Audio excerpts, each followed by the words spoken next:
নমস্কাৰ আপোনালোকে চাই আছে অসম সংবাদ ২৪ ঘণ্টা। আজি আমি অসম সংবাদ ২৪ ঘণ্টায় আহি উপস্থিত হৈছোঁ শোণিতপুৰ জিলাৰ অন্তৰ্গত শ্বহীদ নগৰী ঢেকিয়াজুলিৰ হৰি মন্দিৰ পূজা কমিটিৰ প্ৰাংগণত। আৰু হৰি মন্দিৰ পূজা কমিটিৰ প্ৰাংগণত এইবেলিও অনুষ্ঠিত হৈছিলে শাৰদীয় দুৰ্গা পূজা। আৰু আজি শাৰদীয় দুৰ্গা পূজাৰ বিজয়া দশমী। আৰু বিজয়া দশমীৰ দিনটোতে আই মাতৃসকলে নিজৰ পূৰ্বৰ পৰম্পৰা ৰক্ষা কৰি সেন্দুৰ খেলিছে। আমি দেখুৱাই আছোঁ সামগ্ৰিক পৰিৱেশ। এয়া হৈছে ঢেকিয়াজুলিৰ হৰি মন্দিৰৰ দৃশ্য। আৰু ঢেকিয়াজুলিৰ হৰি মন্দিৰত এনেদৰেই আজি আই মাতৃসকলে পৰম্পৰা ৰক্ষা কৰি সেন্দুৰ খেলি আজি মাক বিদায় জনাব। আৰু তাৰে আজি যেন প্ৰতিচ্ছবি ইয়াত দেখা গৈছে ঢেকিয়াজুলিৰ হৰি মন্দিৰত। আমি দেখুৱালোঁ সামগ্ৰিক পৰিৱেশ। এয়া হৈছে ঢেকিয়াজুলিৰ হৰি মন্দিৰৰ দৃশ্য। আৰু হৰি মন্দিৰত এইবেলিও বিগত বৰ্ষসমূহৰ দৰে অনুষ্ঠিত হৈছিলে শাৰদীয় দুৰ্গা পূজা। আৰু হৰি মন্দিৰ দুৰ্গা পূজা কমিটিয়ে যিহেতু দুৰ্গা পূজাৰ প্ৰাক্ষণত আমাৰ সকলোৰে হিয়াৰ আমঠু জুবিন গাৰ্গৰ মৃত্যু হৈছিল, তাৰ কাৰণে কিছু কাৰ্যসূচী তেখেতলোকে সাল সলনি কৰিছিলে। আৰু অন্যান্য মনোৰঞ্জনকামী কাৰ্যসূচীসমূহ বাতিল কৰি তেখেতলোকে মাত্ৰ পূজাৰ যিখিনি নিয়মাৱলী তাৰ মাজেৰে এইবেলি অনুষ্ঠিত কৰিছিলে শাৰদীয় দুৰ্গা পূজা। আৰু আজি বিগত কেইবাদিনৰ পূজাৰ যি কাৰ্যসূচী সুকলমে পাৰ হ'ল। আৰু আজি বিজয়া দশমী। আৰু এই বিজয়া দশমীৰ দিনটোতে আই মাতৃসকলে পৰম্পৰা ৰক্ষা কৰিছে, সেন্দুৰ খেলিছে। আৰু ঢেকিয়াজুলি হৰি মন্দিৰ কমিটিৰ বিষয়ববীয়াসকলো ইয়াত আছে। আমি এই চেগতে আজি যিহেতু বিজয়া দশমী এই দিনটোত কিছু কথা জনাৰ চেষ্টা কৰিম। দেখা গৈছে বিগত বৰ্ষসমূহৰ দৰে এই বৰ্ষটো ঢেকিয়াজুলিৰ হৰি মন্দিৰত অনুষ্ঠিত হৈছিলে শাৰদীয় দুৰ্গা পূজা।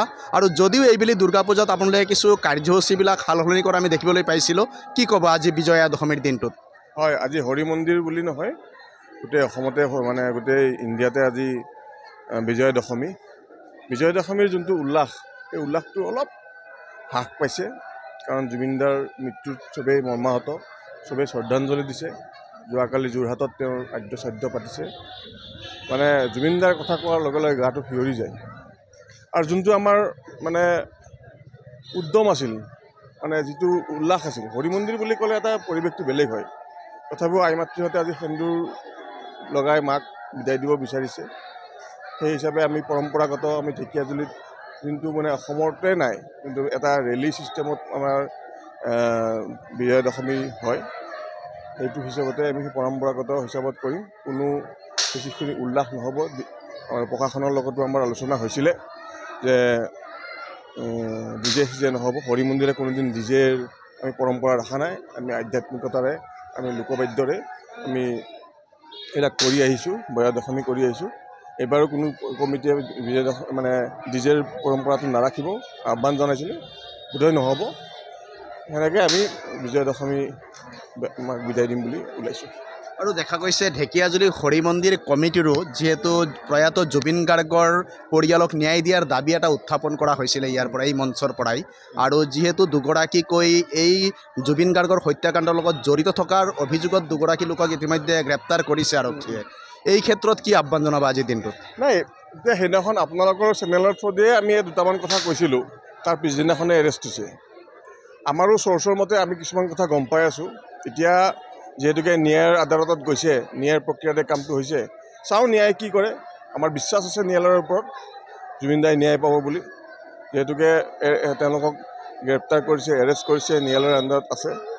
ন্যায়ালয়ে বোধহয় কোনোদিন জুবিন গাৰ্গক অন্যায় নকৰিব, এইটো আমাৰ লোক বিশ্বাস আছে। চাওঁ কি হয়। হয়, ইতিমধ্যে শুনিলে ঢেকিয়াজুলি হৰি মন্দিৰ কমিটিৰ তৰফৰ পৰা এটা প্ৰবল দাবী আছিলে যি জুবিন গাৰ্গৰ হত্যাকাণ্ড নে মৃত্যু, এই বিষয়টোৰ এটা উচিত তদন্ত হ'ব লাগে।